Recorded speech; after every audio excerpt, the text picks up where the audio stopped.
Hello, everybody. Welcome. May I have your attention at this moment so we can start. My name is Fabio Castaño. I work with Management Sciences for Health. Some of you are actually colleagues, and I'm glad to see you. I'm the Global Technical Lead for Family Planning and Reproductive Health at MSH, and I also support a number of projects here in Africa. I want to thank you for coming to this event. We know that it's been a very long day. We are all tired, but hopefully with some food, some wine, maybe you are ready to share with us on this very important topic, what universal health coverage means for family planning. So first of all, before we start, I'd like to ask you, how many of you have any type of health insurance? Can you please raise your hand? Yeah, I do. Okay. All right, it seems like most people have some kind of health insurance, right? However, in the world, most poor people spend up to 50% of their income when it comes to attend family members' health or to just go to the doctor. So another question, how many of you know of somebody who has been affected by any economic consequences of catastrophic health issues? And by that I mean any kind of huge problem, like a kidney transplant, something like that. And the consequences of that. Some of you, okay? Again, that happens all the time in developing countries, in Africa, in Latin America, and in Asia. So with that, I'm gonna introduce my colleagues here. I'm so glad to be in between women. It's really nice. Yeah, it's nice, and women lead. That's another of our models in the MSH, so I'm really glad. I have to my left Alison Marshall. She works at IPPF, and by the way, IPPF is also supporting this event. Mm-hmm. Thank you. Alison is the senior advisor for advocacy. Mm-hmm. She has a master's in international development and human rights, and that's a very good point, a very important point for this discussion. To my right, I have here with Emisho.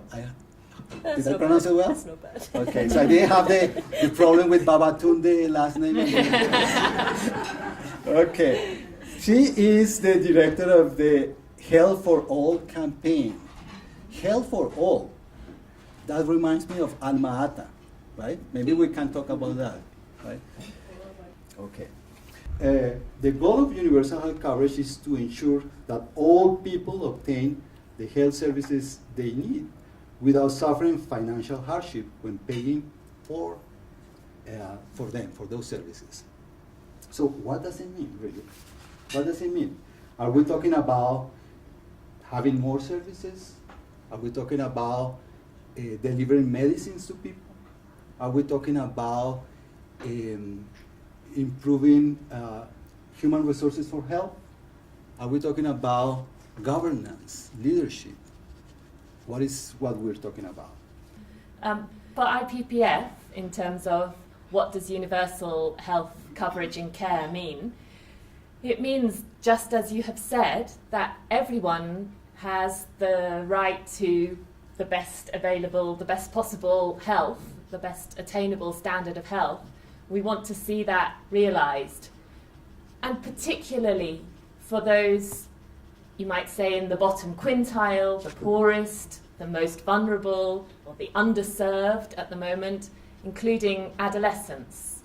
So I guess the vision is very much that it's health for all, as you've said. The campaign sums it up beautifully, but we would really want to start with this emphasis on ensuring health for those who are furthest from attaining it at the moment. And I think later in the discussion we'll get into, okay, which services or what services therefore need to be part of this package. But let's start about thinking what it means. It means the best attainable standard of health, the right to health for everyone. Let me ask you a very important question for this event. You bring a global perspective to this discussion, right? You have been working in advocacy.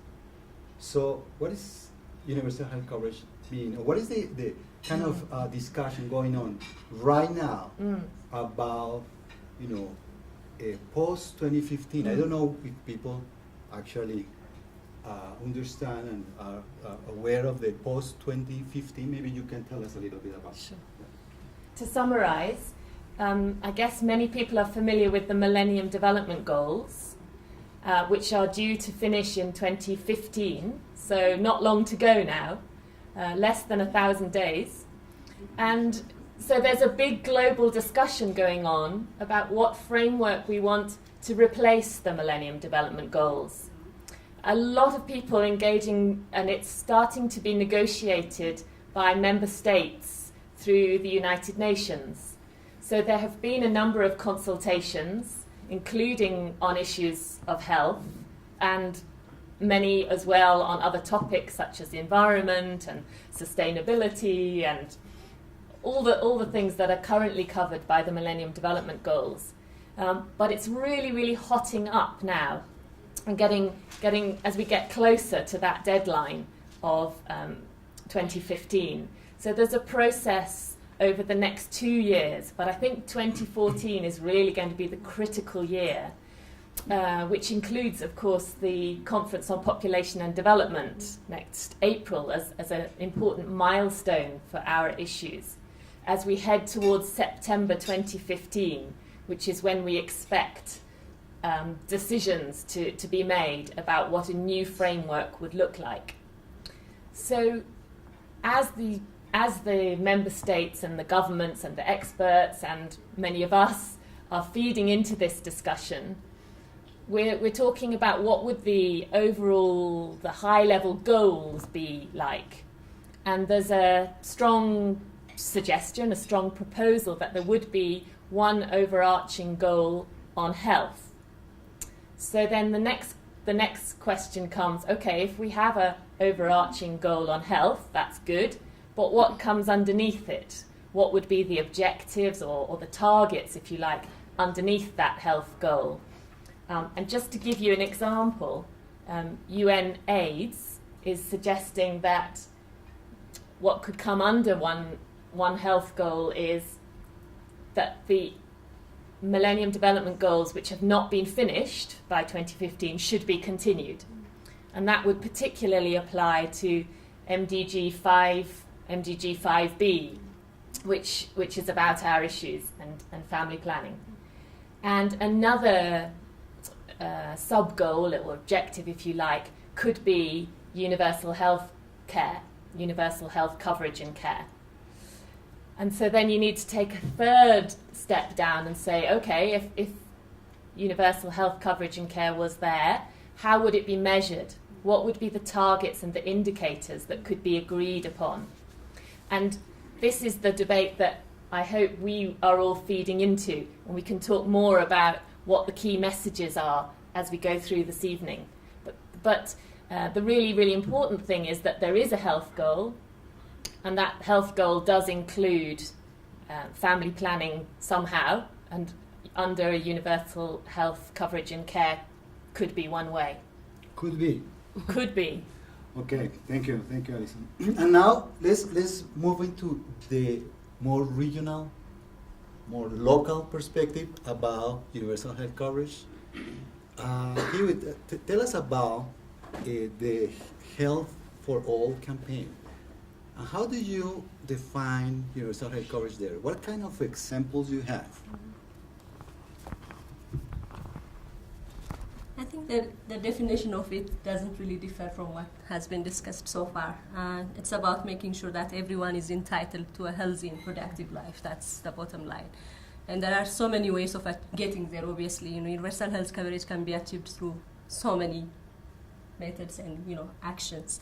But what Health for All campaign is focusing on is supporting local initiatives. We basically work in 3 African countries. One is Ethiopia, Kenya, and Nigeria. So what we're looking at is supporting existing government initiatives towards universal health coverage.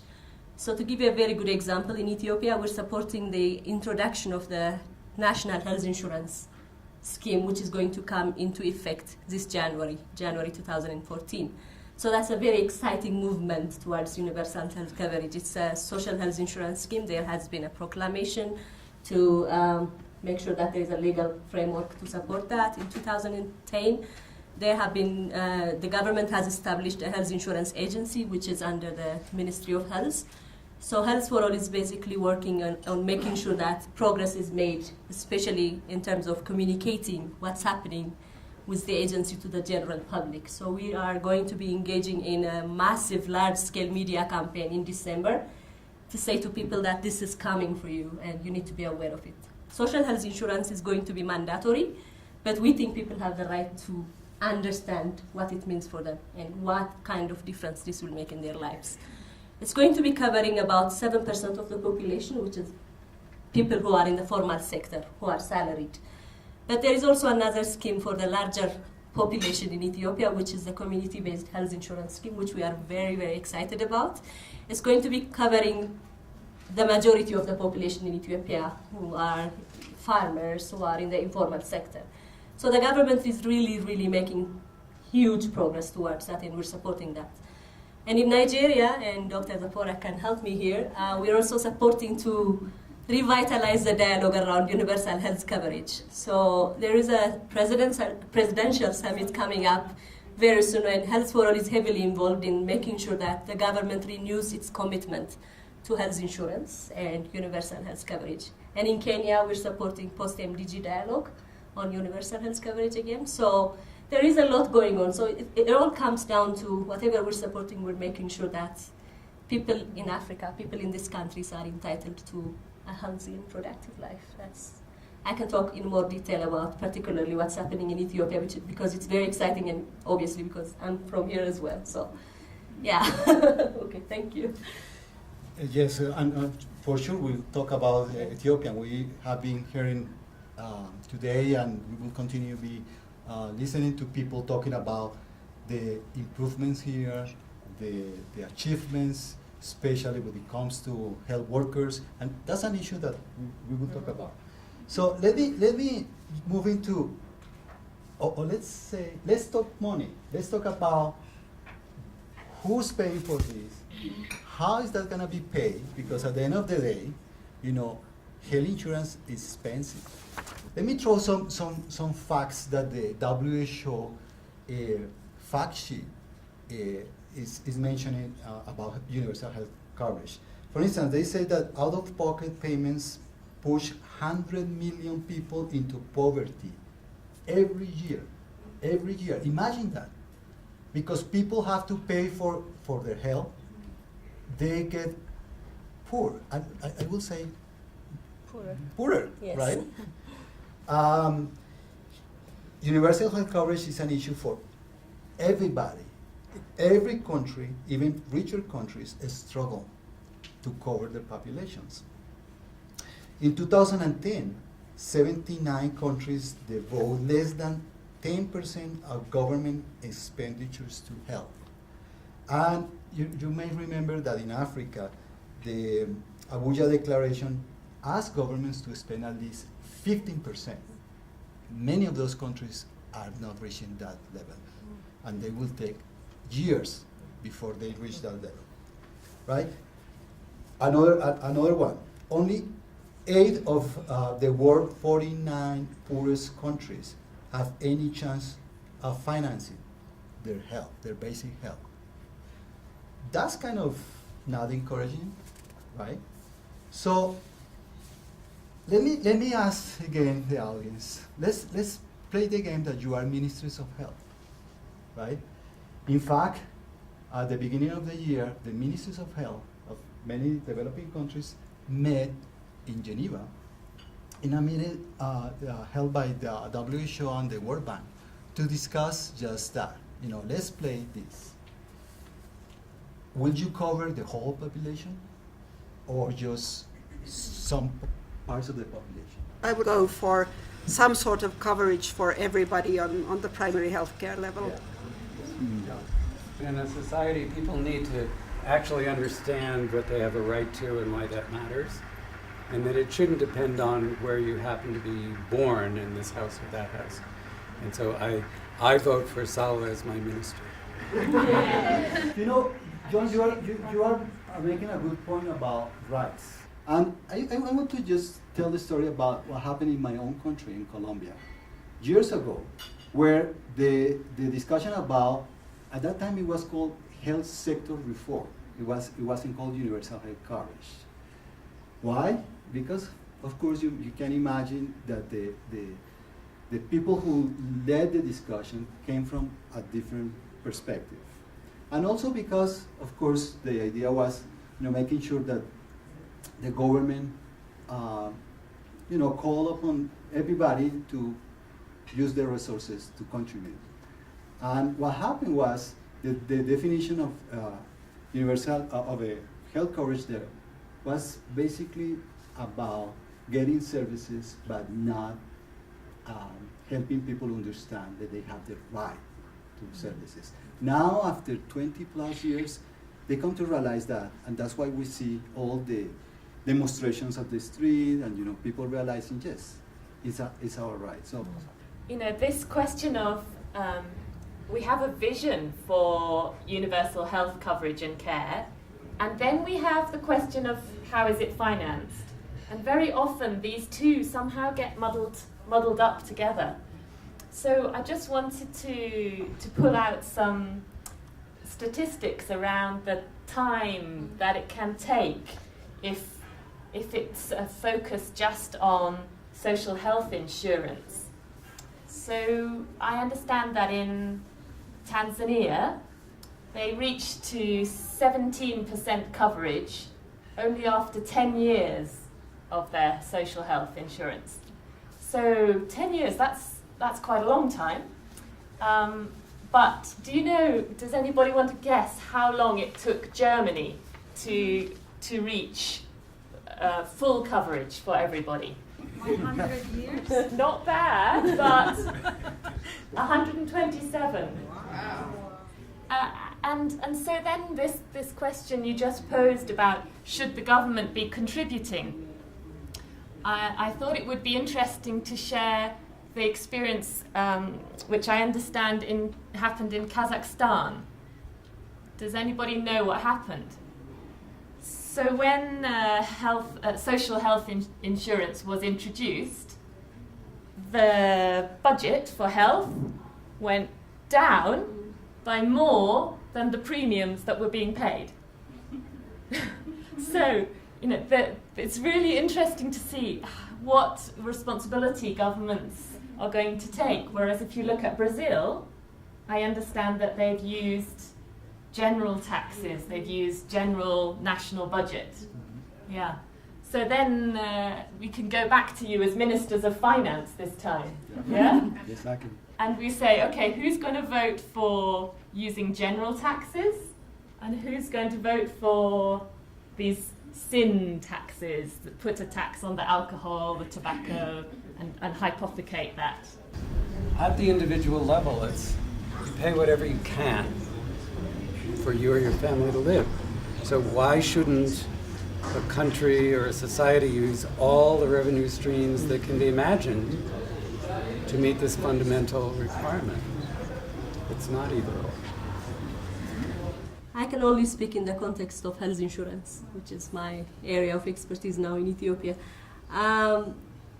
When this health sector reform was introduced about 10 years ago in Ethiopia, there have been debates about how sustainable it can be. Where is this money coming from? How is the government going to pay for a massive amount of coverage for people in at least the social health insurance scheme? And I understand the debate has been between increasing the tax to include to generate revenue for supporting the scheme versus making sure that contributions happen from salaries, from employers and employees. And what the government has decided when they finally introduced the legislation in 2010 was that organizations or the government will be contributing a certain percentage, and the employees also will be contributing to the social health insurance scheme.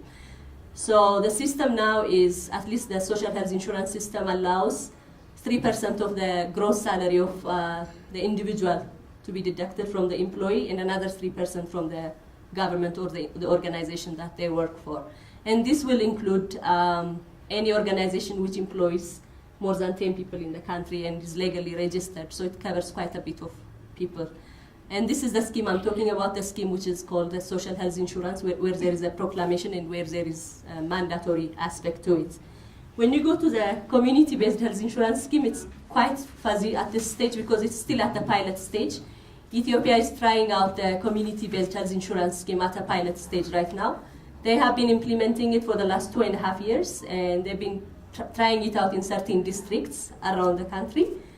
And based on the findings of the research after the implementation of these pilot areas, they have decided to scale it up to more than 160 districts in the coming few years. So it's taking off, but the contribution level and the systemic issues around that are still unclear. In some areas, the contribution level is higher than in another area because of the income level of the community they work with. So it differs quite a bit from place to place, but it basically depends on the ability to pay.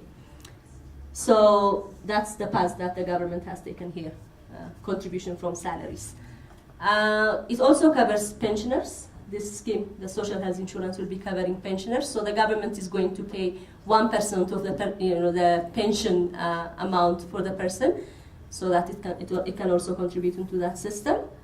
And the other revenue source for the agency of health insurance will be investment. The agency is supposed to be investing all this money that it will collect through contributions and generate more income to make sure that the pool becomes stronger so that it can support the very generous package that they are introducing, I might say. We can talk about the package later on if there is interest in that. So yeah, that's the way. Yeah, thank you. It seems like we're coming to the point of technicisms, right? Because this is actually complex in many countries. Remember I mentioned Colombia and some other countries, Brazil is mentioned, Thailand. They went through all these discussions and the process of making this happen, right? So we're talking about compulsory contributions here. We're talking about pooling of resources. So people, at the end of the day, people pay, those who can pay more, pay for the others, right?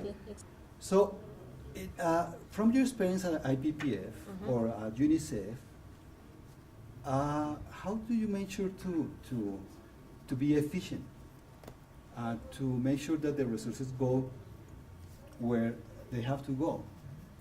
How do you involve communities? How do you involve human resources in health to make sure that they actually perform what is needed? Thank you. Well, that's a big question, and there'll be, I'm sure, other organisations with other things to add. But in terms of how do we use resources most effectively and efficiently, I think I would highlight maybe 4 things.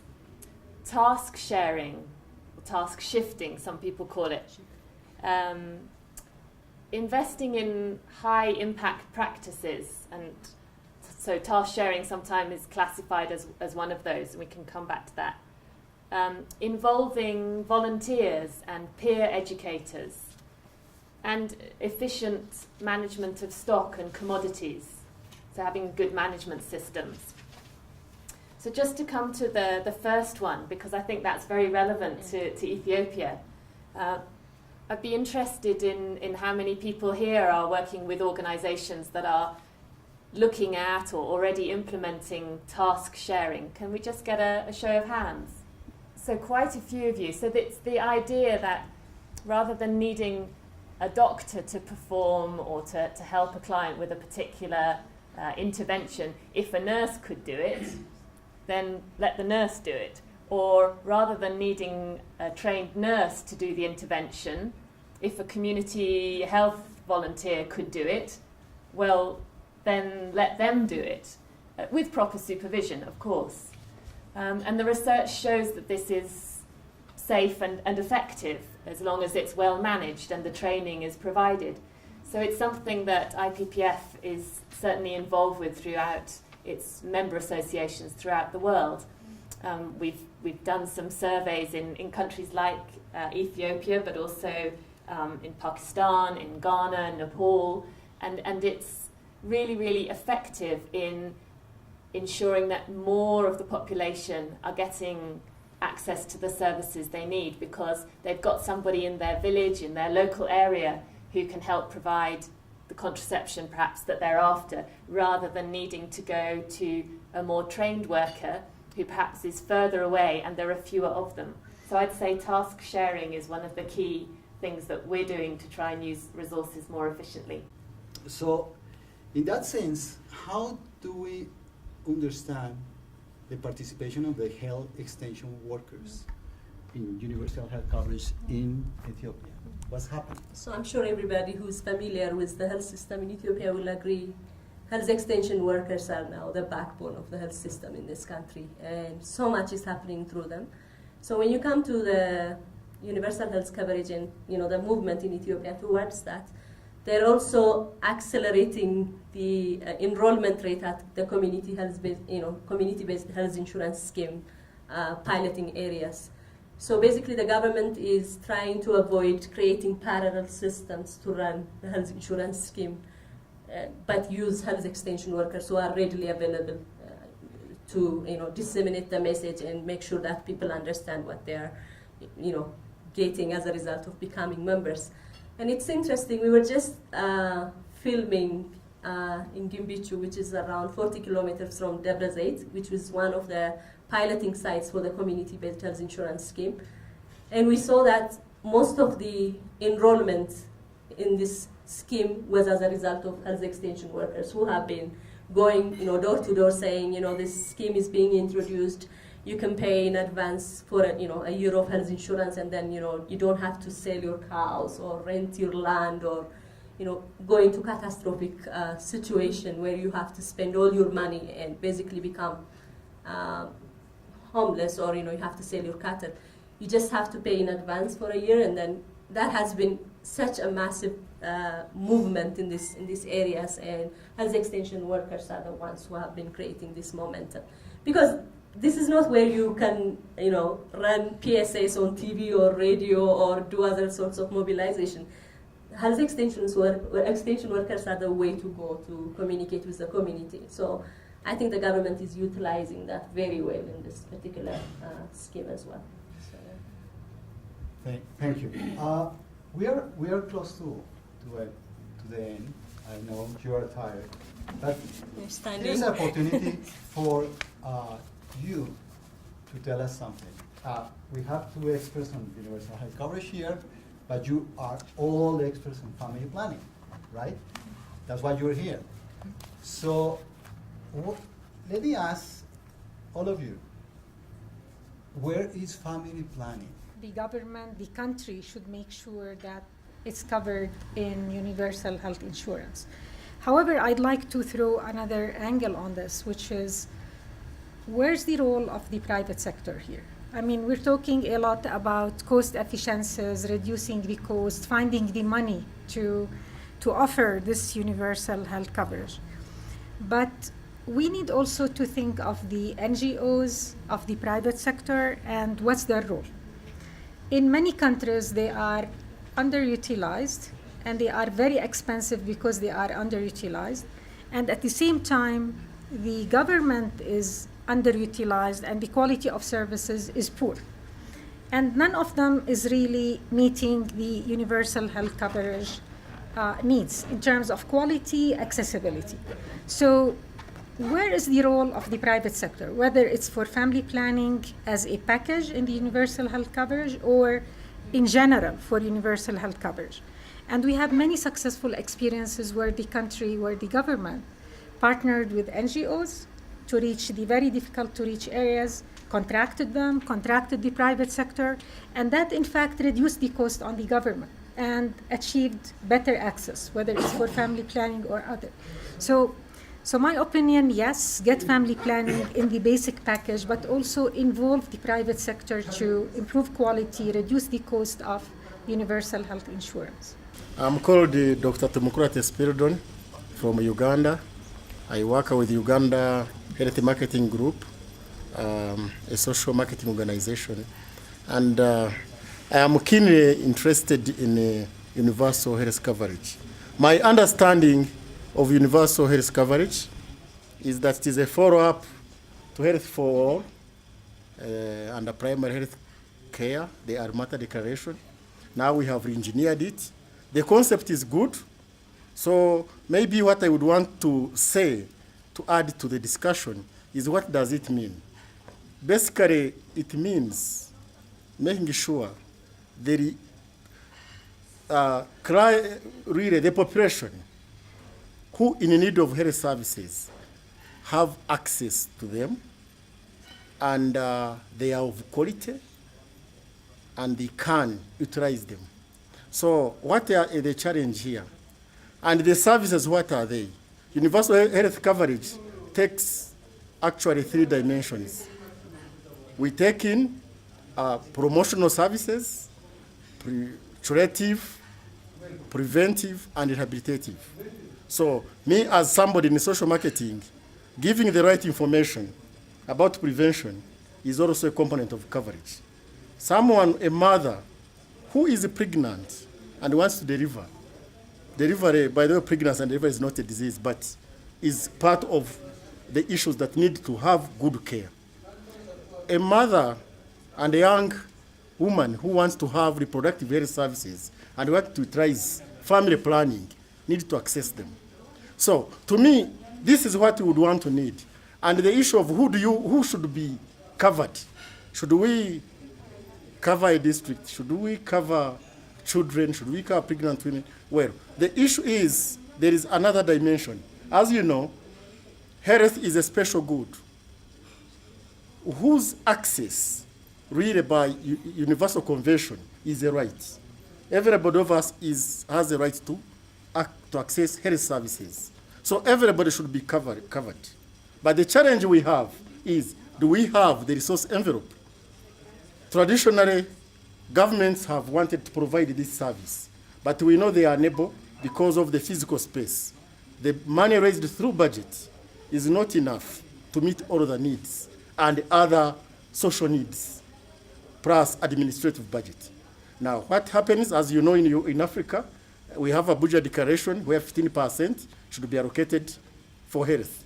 I don't know how many countries have achieved that. In Uganda, where I am, we're around 8 to 9 to 10. We are not at 15. And you don't blame them because they are competing needs. So that's where insurance comes in.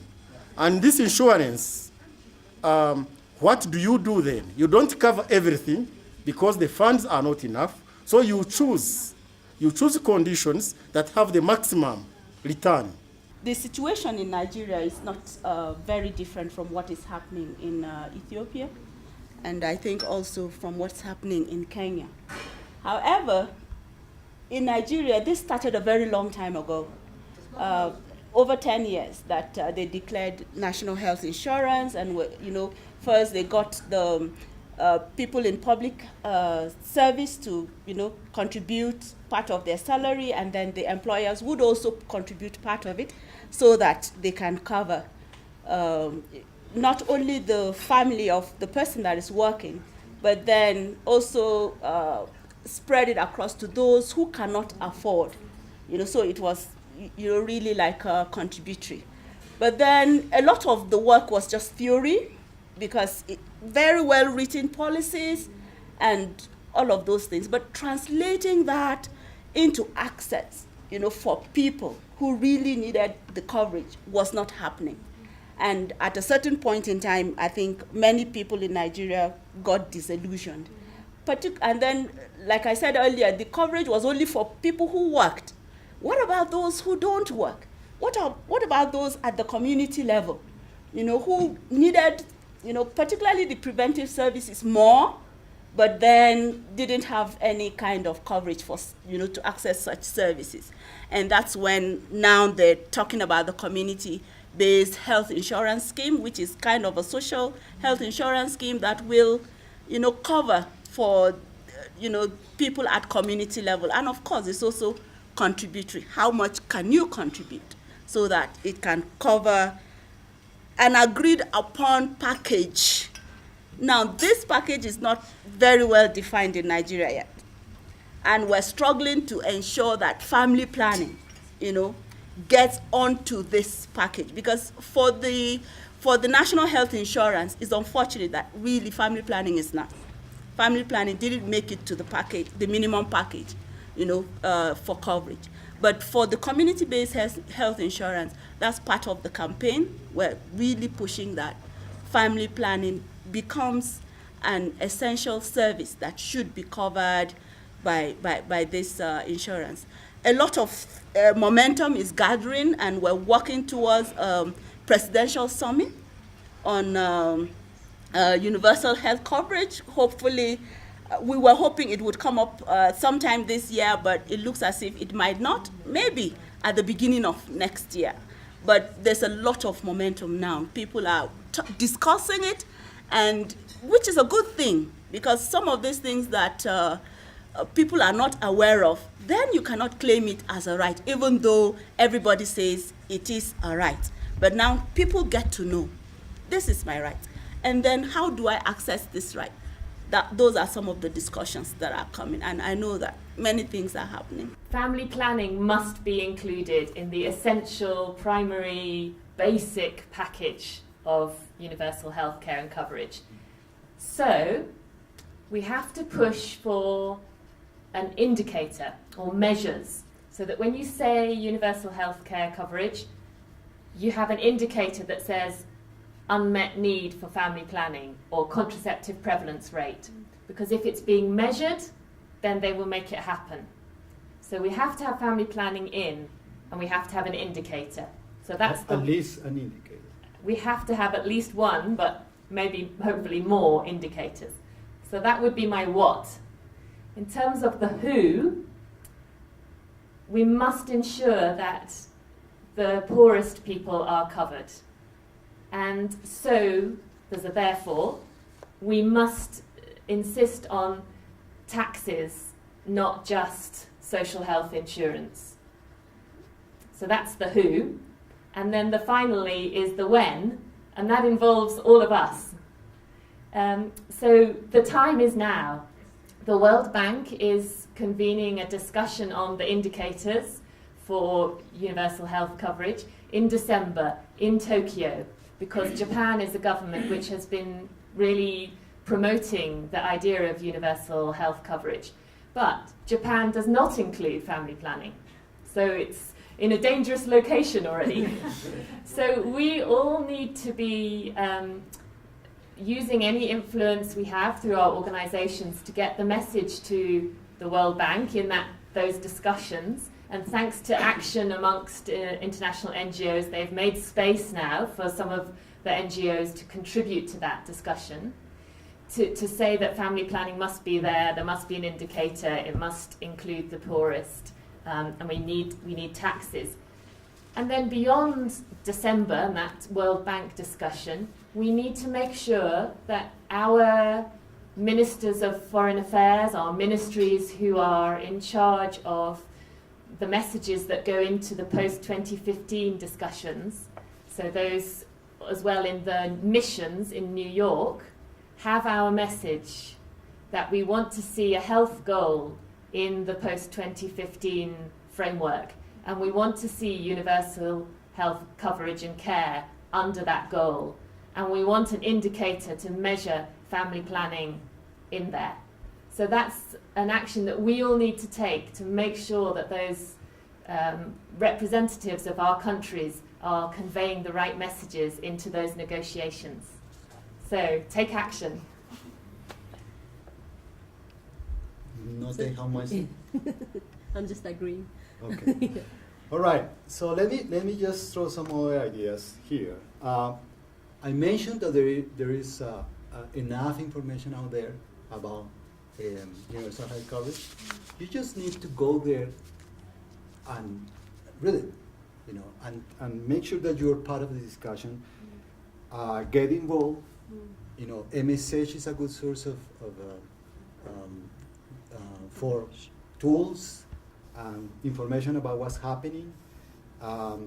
We are making sure that the projects that we are working on, some of them funded by USAID, for instance, some of them funded by the Bill and Melinda Gates and for The Rockefeller Foundation. They talk about this. For instance, USAID is funding evidence to action. It's about evidence. We need to use the evidence to demonstrate that family planning should be part of this. As well as other projects like Evidence, that's another project, that is gonna be doing some research about family planning, but mostly about how to scale up the best practice of the evidence that is already there. So how to show the policy makers that investing in family planning under universal health coverage is a good investment, right? So the information is there. Please get involved. We are happy you're here. We're happy some of you are our colleagues, so we keep talking about this. And thank you for coming. I'm gonna ask a round of applause for the panelists, for Alison and for Yewe, please.